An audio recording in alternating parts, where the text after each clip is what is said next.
Shalom Bright and Bloom, saudara.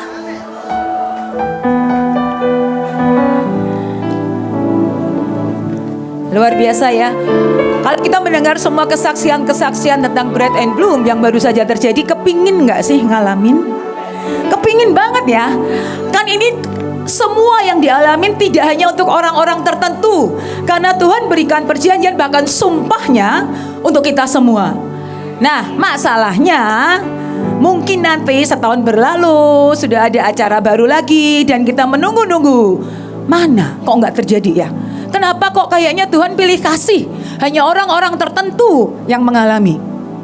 Nah, hari ini mari kita akan lihat sebetulnya apa yang seringkali secara sadar ataupun tidak sadar itu menghalangi dan menjaga langkah kita, sehingga akhirnya setiap kali acara demi acara kita terima janji yang baru, kita terima semuanya, segala sesuatu Tuhan limpahkan. Dan kalau kita cek sampai sekarang gak ada tuh satupun yang terjadi. Ada yang mengalami seperti itu? Gak usah angkat tangan ya. Oke, kita akan cek sebetulnya apa yang terjadi. Tuhan mengingatkan saya dengan satu kondisi ketika bangsa Israel itu ada di dalam penjajahan ya, di dalam kerja paksanya orang-orang Mesir. Saya ajak kita lihat di dalam Keluaran 6 ayat 9. Saya ambil dari terjemahan Indonesian Literal Translation.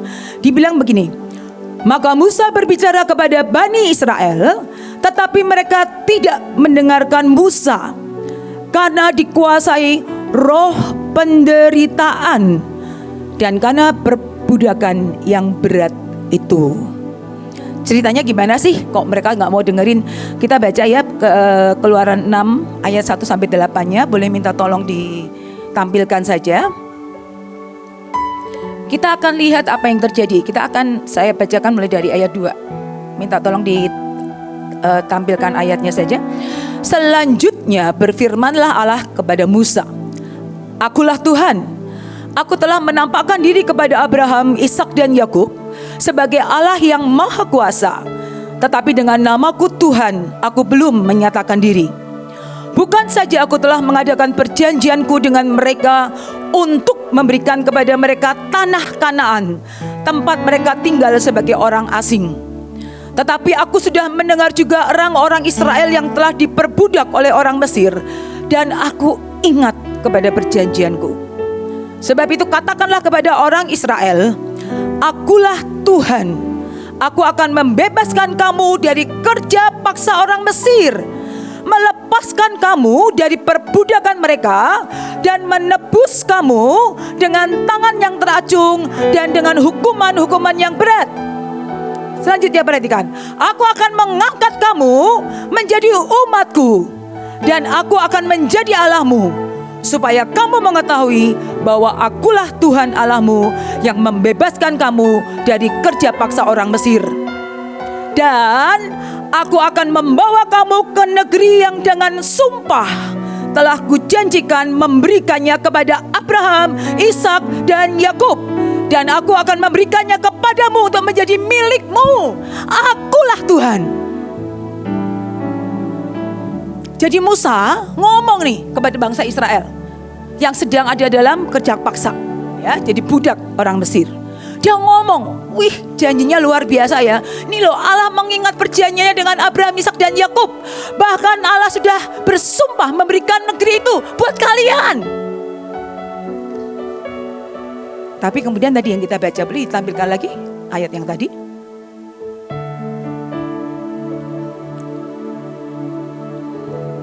Maka Musa berbicara kepada Bani Israel, tetapi mereka tidak mendengarkan Musa karena dikuasai roh penderitaan dan karena perbudakan yang berat. Ini janjinya luar biasa ya.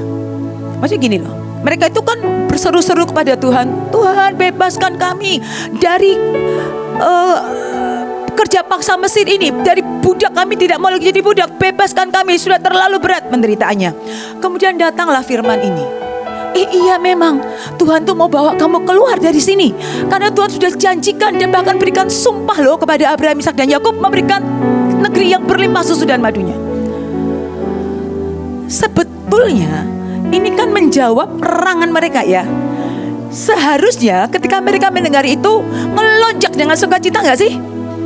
Kalau kita nih, bayangkan ya, kita nih waduh kerja paksa tiap hari rodi, dan kita mengerang-erang pada Tuhan, tolong bebaskan kami, sudah tidak sanggup Tuhan, terlalu berat.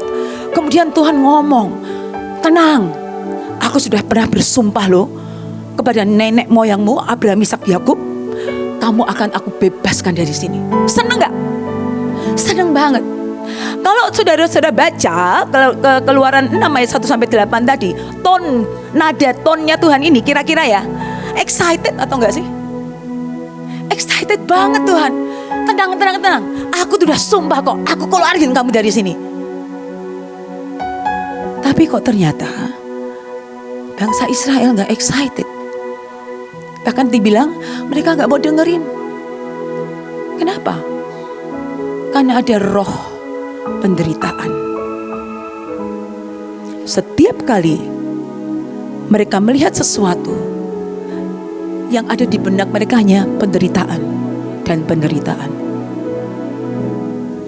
Sejak awal tahun ini, kita tuh kan sudah bertubi-tubi ya, KKR di 38 provinsi, 10.000 jiwa. Terus kita ada kemarin PRJ, Transera, Bread and Bloom 678, terus menerus. Kalau orang-orang yang ada di dalam ikatan roh penderitaan, setiap kali ada sesuatu yang baru, yang dilihat menderitanya dulu. Tidak bisa melihat sebenarnya kenapa kok Tuhan kasih. Kenapa Tuhan kasih lagi. Dan kalau coba ya Bapak Ibu perhatikan deh, semakin kesini Tuhan tuh ngasihnya banyak banget. Seakan-akan mau dikosongin tuh gudang gitu di surga ya. Kasih lagi. Tapi kita yang lihatnya, aduh capek lagi, aduh latihan lagi, aduh kerja keras ya, aduh nabur lagi, aduh penderitaan demi penderitaan yang dilihat. Sehingga ketika Tuhan sangat excited untuk memberikan kepada kita gak mau dengar.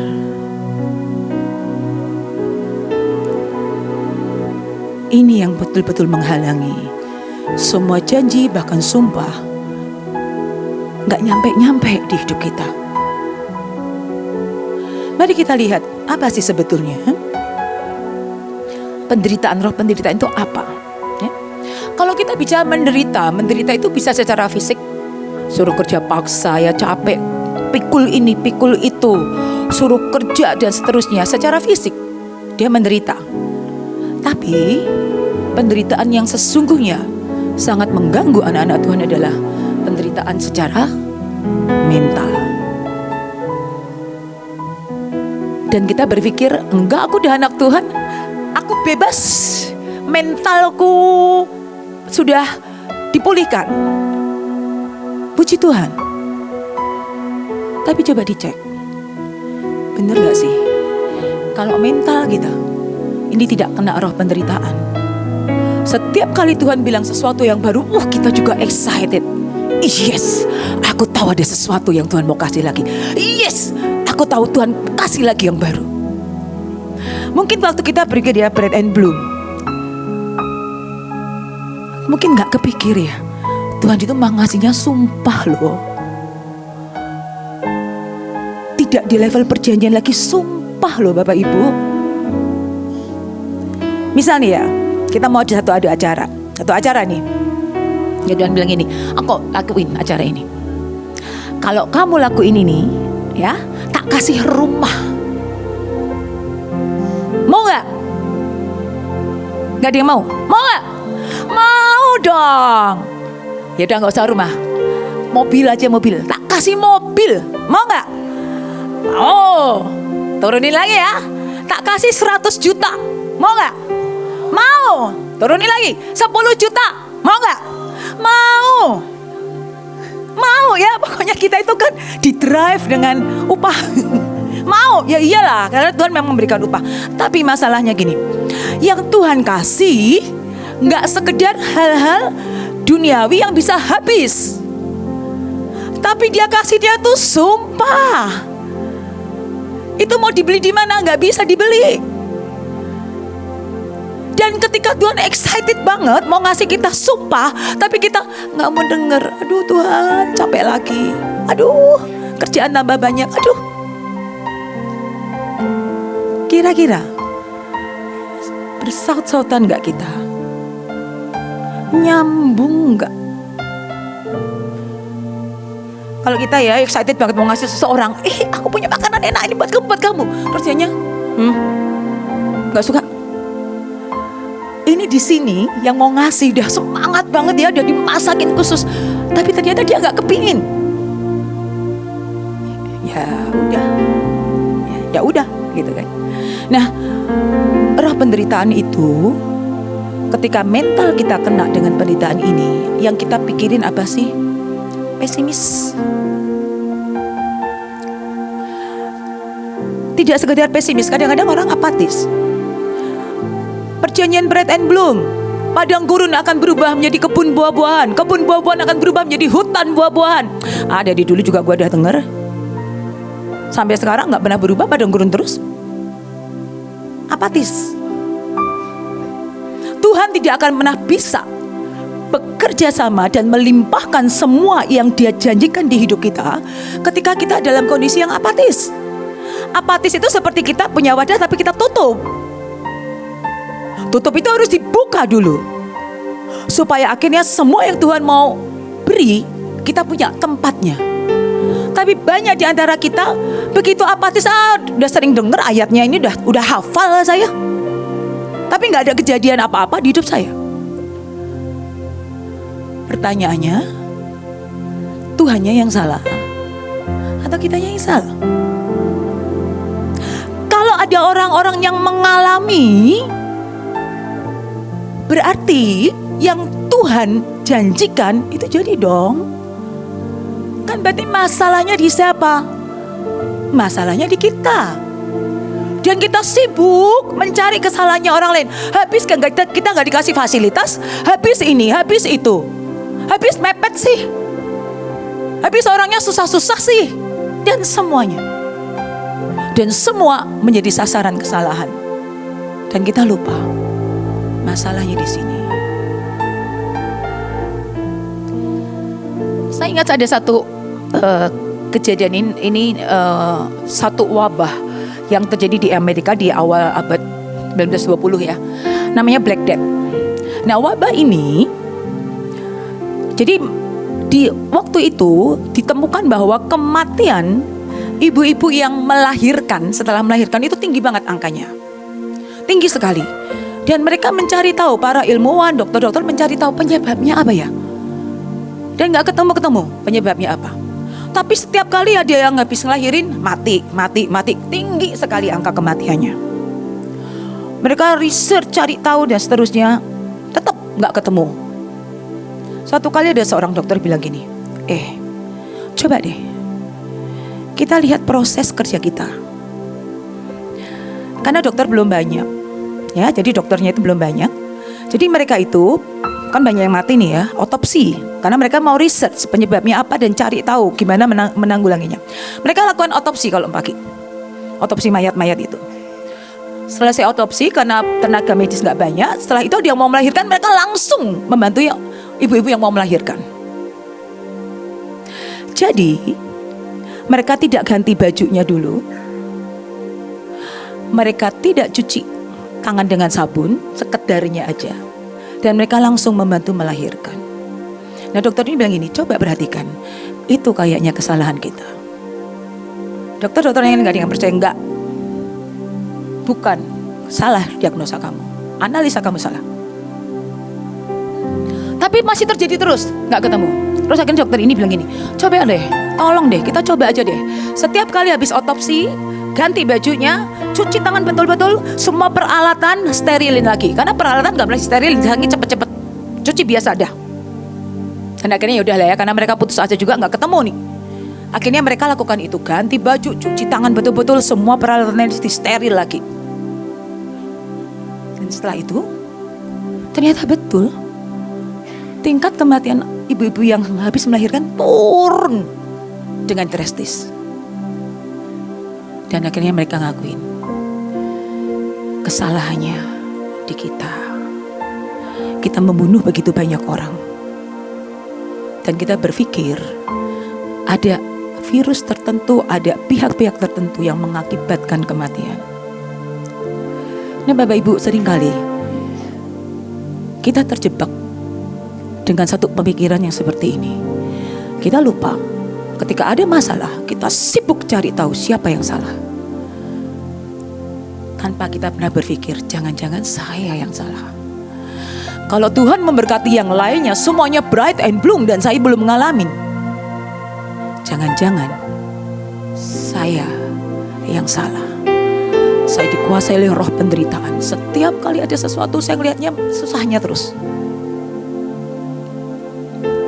Mari kita cek ya.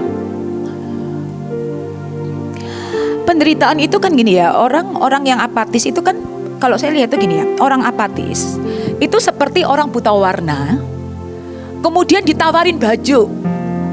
Kamu mau yang warna apa? Pinknya cakep banget loh, mau gak? Atau ini Toskanya cakep banget, keren. Ungunya juga wow, elegan banget. Mau yang mana? Kamu pilih. Dan dia bilang gini, buat gua mah sama aja semua warna, adanya abu-abu semua. Ini bagus, ambil. Orang apatis sudah tidak bisa membedakan. Jangan sampai kita jadi apatis rohani. Tidak bisa membedakan mana hati Tuhan, mana yang Tuhan betul-betul rindukan itu jadi di hidup kita. Nah, apa kaitannya ini perbudakan mereka tadi ya, roh penderitaan tadi?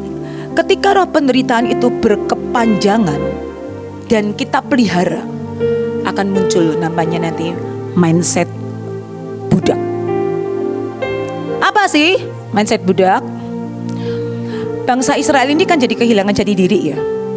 Mereka itu memang keturunan budak, enggak kan?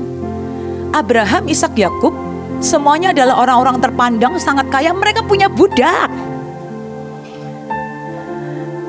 Dan seakan-akan itu hilang semuanya dari benak mereka.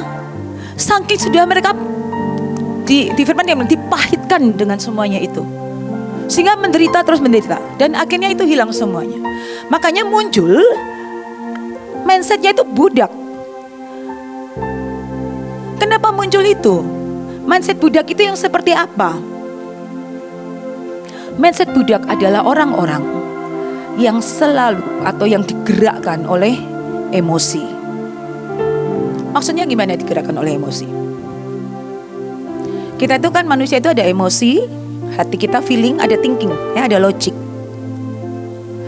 Nah, kalau orang-orang yang selalu digerakkan oleh emosi, dia tidak memakai kesempatan mengolah setiap informasi, setiap kejadian dengan logiknya, tapi emosi yang jalan duluan.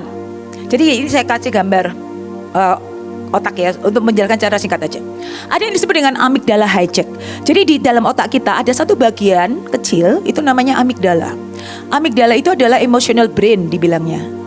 Ya, jadi otak yang mengolah emosi. Ini adalah otak mamal. Semua binatang juga punya, manusia juga punya. Ini untuk mempertahankan diri. Jadi misalnya ya, kita mau dipukul orang, kita ngelak. Itu karena yang jalan adalah si amigdala tadi, emotional brain kita. Tuhan memang berikan supaya kita bisa survive. Tapi masalahnya banyak orang memakainya berlebihan. Ketika ada satu situasi, dia tidak akan mengolah dahulu supaya masuk ke neokorteksnya untuk mikir secara logik, tapi dia langsung berespon, tueng gitu ya. Entah itu marah, entah itu kesel, entah itu makian, entah itu keluhan, entah itu kata-kata yang menyakitkan.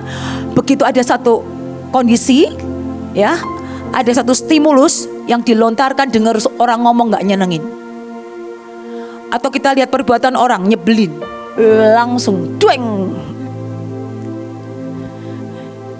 Nah, kita tidak memberikan kesempatan untuk otak kita secara logik untuk mengolah dulu.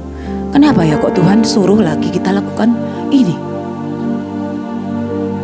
Kita udah langsung emosi. Hah, acara lagi? Wah, gitu ya. Itu kita di-drive oleh emosi. Dia lagi. Wah, emosi. Nah, mindset budak. Karena saking mereka itu menderita terus ya hidupnya kan. Menderita, semuanya dilihat dari yang negatifnya. Semuanya negatifnya, semua jeleknya. Sehingga akhirnya dia dikuasain oleh yang namanya ini, amigdala hijack ini. Jadi dia akan setiap kali respon penuh emosi, luapan emosi dan kebanyakan bukan emosi positif, tapi emosi negatif yang muncul. Bayangin ya Bapak Ibu ya, kalau setiap kali kita tuh munculnya emosi, itu capek loh. Karena kita akan di-drive oleh semua kejadian yang ada di sekitar kita dan kita berespon secara negatif. Budak itu juga, oleh karena itu ya, mereka akan sulit sekali mengontrol diri. Nah, orang-orang yang seperti ini, dia hanya akan puas dengan kebutuhan-kebutuhan yang pokoknya yang cepet aja deh. Yang cepet aja.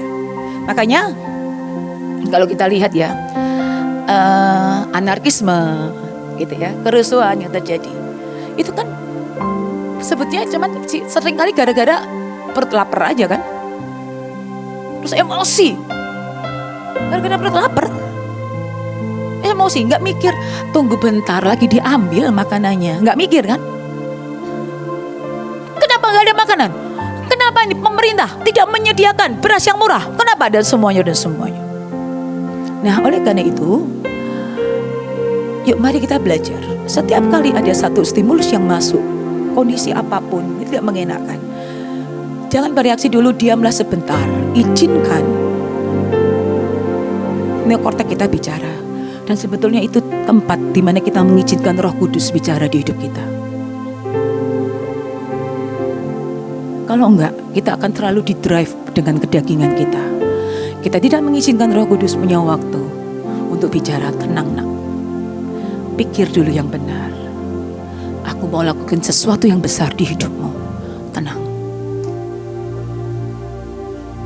Dan itu butuh waktu berapa lama? Saya tenang 1 jam? No. Untuk satu stimulus yang kita terima masuk ke otak kita sampai diolah oleh neokortex kita, logic thinking kita, hanya butuh waktu berapa?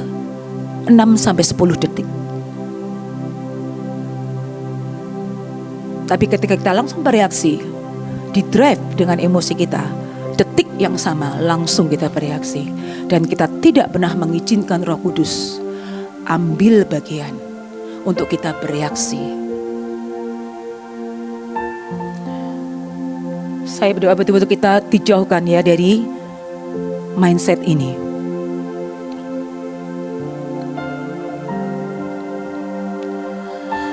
Kalau kita melihat bicara tentang budak, Yusuf juga budak ya.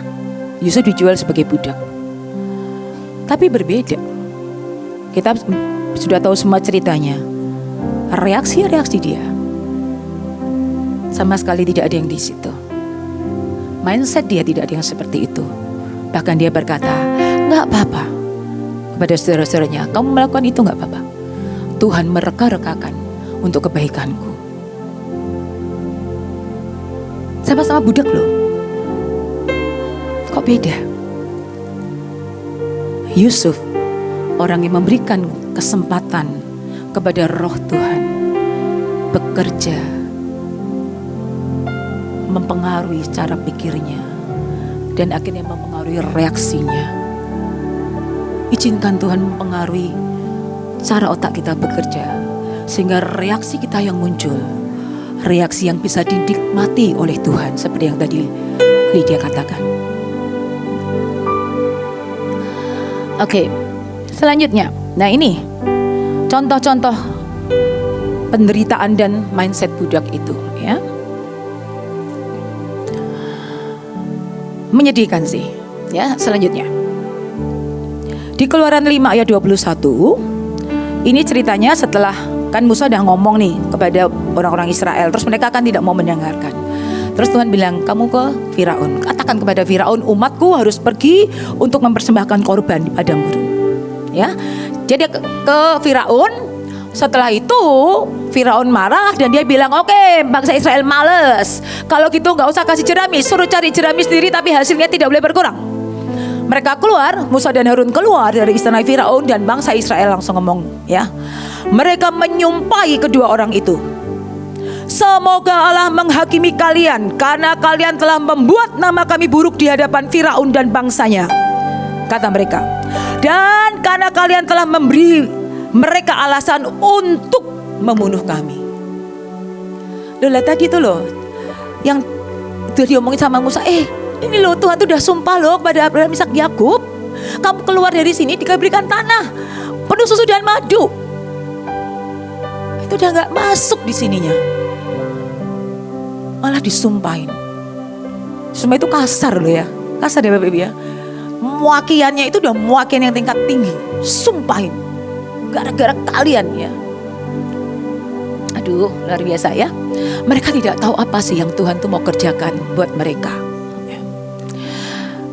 Yang lainnya lagi, mari kita lihat. Nah ini yang lainnya, yang berikutnya. Ini meskipun sudah keluar loh, sudah keluar dari Mesir ya. Kemudian mereka dikejar oleh pasukan Firaun dan semua keretanya, dan mereka ketakutan. Perhatikan, udah tidak keluar padahal dari Mesir. Lalu mereka berbalik melawan Musa dan berkata, apakah engkau membawa kami ke sini untuk mati di padang gurun? Karena di Mesir tidak ada cukup tempat untuk mengubur kami. Nyebelin ya. Mengapa engkau membawa kami keluar dari Mesir? Bukankah dulu ketika kami masih diperbudak, kami pernah mengatakan kepadamu agar engkau jangan mengganggu kami? Kami pernah mengatakan bahwa lebih baik kami menjadi budak orang Mesir daripada mati di padang gurun. Gimana ya? Ayo keluar. Aku mau kasih semua yang sudah aku sumpahkan kepada Abraham, Ishak, dan Yakub. Ayo. Tapi mereka bilang, lebih baik kamu jadi budak. Gimana sih? Nggak make sense ya? Betul-betul roh penderitaan itu membutakan mata orang untuk dia bisa melihat bahwa ada sesuatu yang besar yang Tuhan mau lakukan. Dan Bapak Ibu, ke depan kita ini akan semakin banyak, saya percaya banget akan semakin banyak hal-hal yang ajaib yang Tuhan akan berikan dan terus berikan. Bapak Ibu percaya gak? Nah, ketika nanti Tuhan bilang, kira-kira nih kita akan se-excited Tuhan waktu ngomong ke kita, atau kita akan jadi seperti bangsa ini, gua gak mau dengar.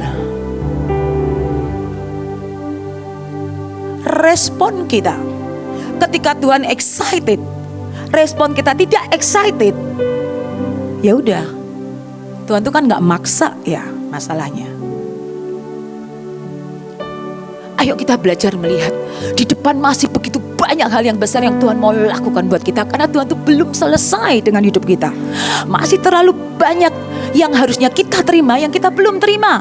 Dan Tuhan itu selalu kasih sarana supaya kita bisa terimanya gimana. Kasih sarana, lakuin ini, lakuin ini, acara ini lagi, lakuin ini. Itu sarana untuk siapa? Kepentingan kita. Tidak ada kepentingannya Tuhan untuk kepentingannya kita. Hanya kita kadang-kadang ketutup mata kita untuk melihat hal itu.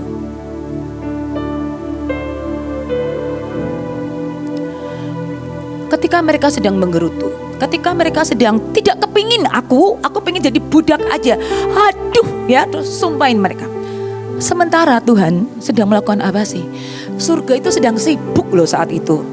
Percaya gak sih Bapak Ibu, surga sedang sibuk?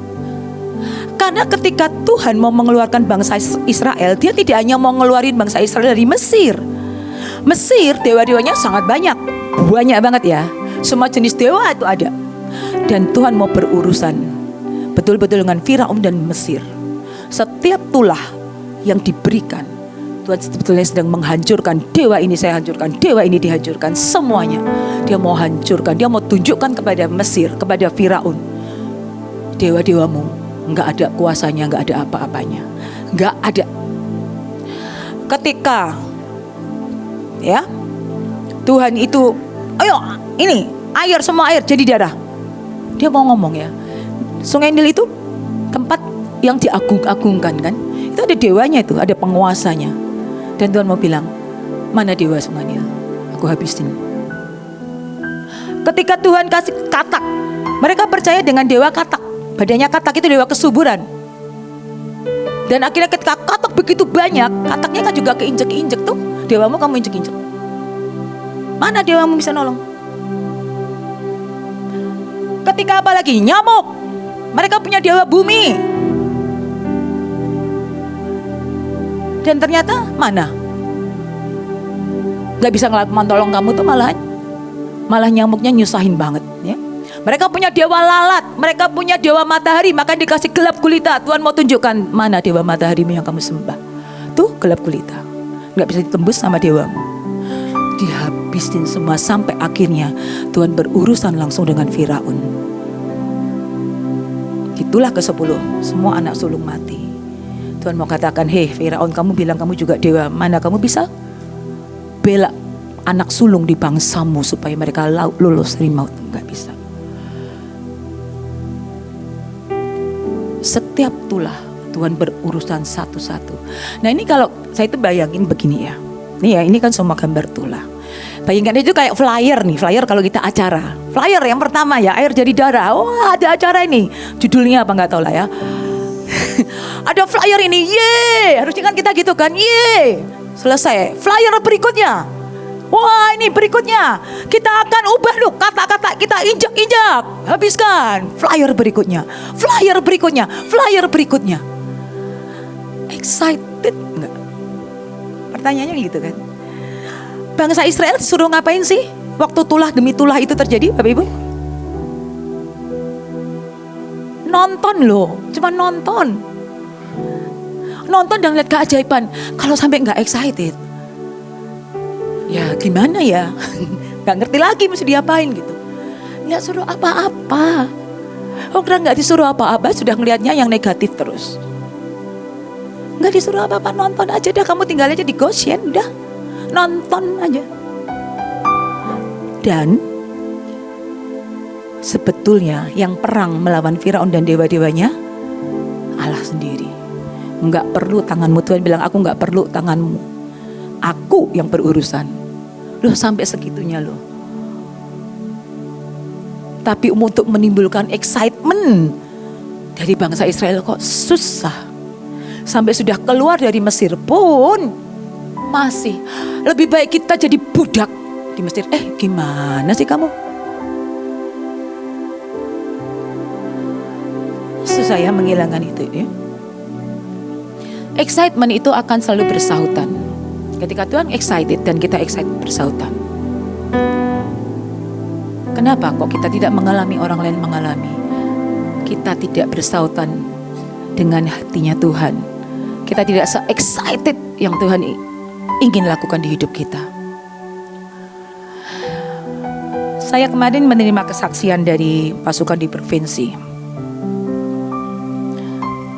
Yang tentang bread and belum ada kesaksian ya kan, baru kemarin. Tapi ini kesaksian yang ketika mereka membagikan beras miracle. Masih ingat ya Bapak Ibu? Beras miracle. Saya mau tanya, kita waktu bagiin kan kita bilang ya, Pak Bu kita berdoa ya supaya selalu ada makanan di rumahmu. Beras ini gak akan habis-habis, betul? Ada yang ngalamin di rumahnya beras gak habis-habis, selalu ada makanan? Berlimpah ya.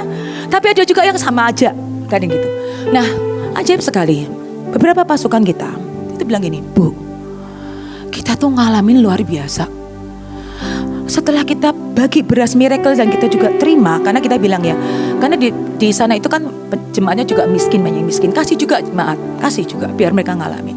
Jadi mereka bilang gini, yang kita nerima dan percaya dengan beras itu panennya melimpah Bapak Ibu, panen melimpah dengan ajaib.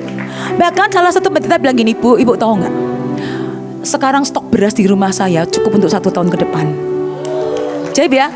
Tiba-tiba ada jemaatnya kasih 7 karung. Pak pendeta panen saya melimpah, kasih 7 karung. Ada jemaat lain kasih 3 karung. Pak pendeta panen saya melimpah. Wih, ajaib banget. Jadi semua yang menerima beras itu hasil panennya semuanya melimpah. Ajaib ya. Saya tuh gini ya, waktu saya mendengar kesaksian itu saya tuh wah seneng banget. Tapi kemudian mixed feeling saya terus terang Bapak Ibu. Nah kita yang di sini ngalamin nggak? Gitu kan pertanyaannya. Jangan sampai kita jadi calo gitu. Kita terima nih dari base camp, kita salurkan semuanya itu ke provinsi. Provinsi ngalamin, yang nyalurin nggak ngalamin. Ada satu lagi, dia nanam cabai. Dia nggak pernah nanam cabai. Dia itu kerja di ladang orang, tapi kemudian dia Tuhan gerakkan untuk dia nanam cabai. Baru pertama kali dia nanam cabai. Terus kan dikasih vitamin gitu ya. Nah vitaminnya itu dengan ukuran, saya lupa ukuran tanahnya.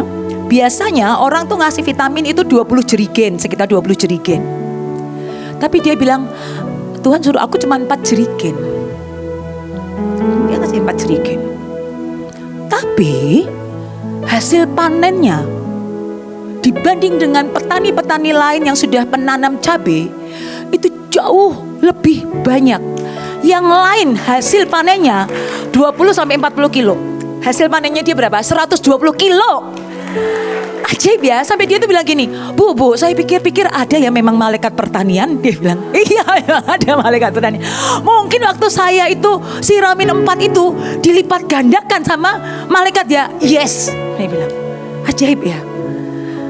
Ini saya pikir ya, aduh Tuhan, ajaib banget. Modalnya itu apa sih? Excited dan percaya. Modalnya itu kok. Waktu dibilang ini beras miracle loh, nanti akan selalu ada makanan di rumahmu, tidak pernah kekurangan. Mereka percaya, mereka lakukan.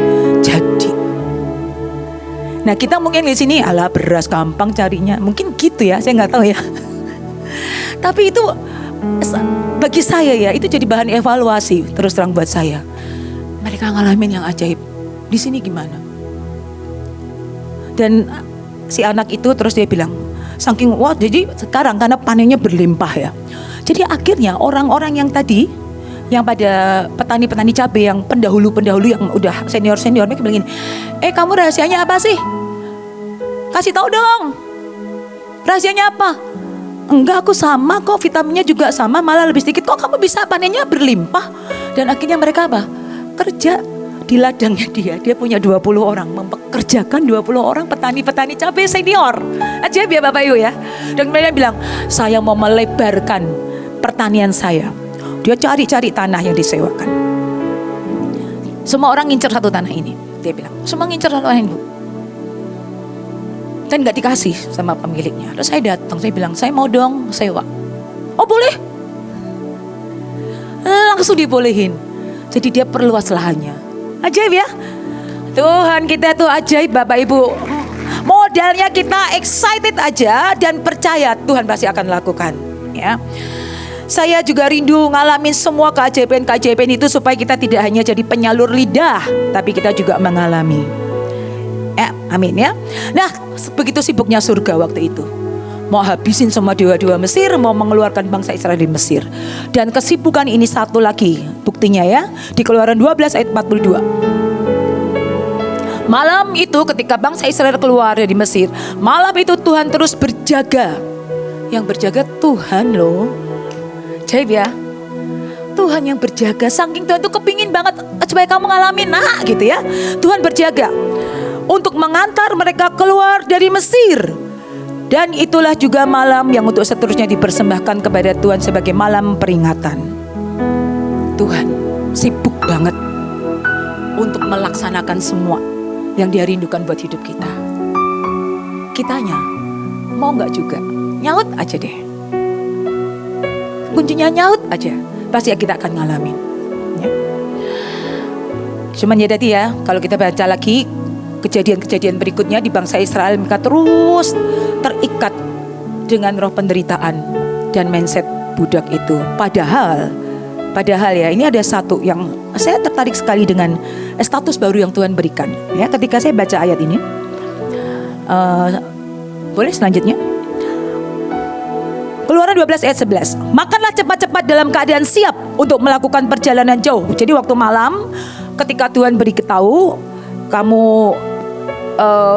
cepat ya, siap siaga ya, makanya ya, makanlah cepat-cepat dalam keadaan siap untuk melakukan perjalanan jauh dengan berpakaian lengkap dan memakai kasut untuk berjalan. Bapak Ibu, ketika saya pelajari ternyata budak itu nggak boleh pakai kasut. Identitas budak itu nggak boleh pakai kasut. Tapi ketika Tuhan mau bawa bangsa Israel keluar dari Mesir, Tuhan bilang pakai kasutmu. Secara khusus dia bilang, kamu sudah bukan budak. Statusmu bukan budak. Tuhan mau kembalikan status bangsa Israel sebagai penguasa. But still kalau kita lihat ya, nanti di seterusnya, aduh, nggak selesai masalahnya. Tapi sebenarnya statusnya sudah diganti. Ya, sudah diganti. Dan sekali lagi ketika mereka itu mengalami sesuatu yang tidak mengenakan lagi, ya, ketika mereka melihat bangsa ketika pasukan Firaun itu mengejar dan mereka ketakutan, di ayat Keluaran 14 ayat 14 sampai 16 dibilang seperti ini. Tuhan itu ngomong lagi loh, Tuhan akan berperang untuk kamu dan kamu tidak perlu turun tangan sendiri. Udah, kamu tuh gak usah turun tangan, Tuhan yang perang. Udah, kamu tuh gak usah takut. Nanti aku akan lakukan sesuatu kepada pasukan Firaun itu dengan semua keretanya. Terus Tuhan bilang kepada Musa ya. Lalu Tuhan berfirman kepada Musa, hentikanlah segala keluhan itu, suruh mereka berjalan lagi cepat. Angkatlah tongkatmu dan ulurkan ke atas air, maka laut itu akan terbuka sehingga sebuah jalan akan terbentang di hadapanmu. Dan semua orang berjalan di tanah yang kering. Cepat. Kuncinya ketika Tuhan bilang, diam, nggak usah ngapa-ngapa, aku yang berperang. Makanya sering ibu bilang ya, kita itu ngelakuin berapa sih? 0,00001. 99,999 Tuhan. Ya ini sebenarnya yang kita lakukan apa? Udah, kamu diam, tapi cepat kamu bertindak. Di depan ketika nanti begitu banyak yang Tuhan mau lakukan lagi, Tuhan rindukan segala sesuatu yang terjadi supaya kita alami. Dan Tuhan excited dengan itu. Mari saudara-saudara, minta supaya Tuhan berikan excitement. Kita juga excited sehingga akhirnya bersautan kita satu frekuensi dengan Tuhan dan kita mengalami semua yang Dia janjikan. Amin. Saya ajak kita nyanyikan And the Angels Cry.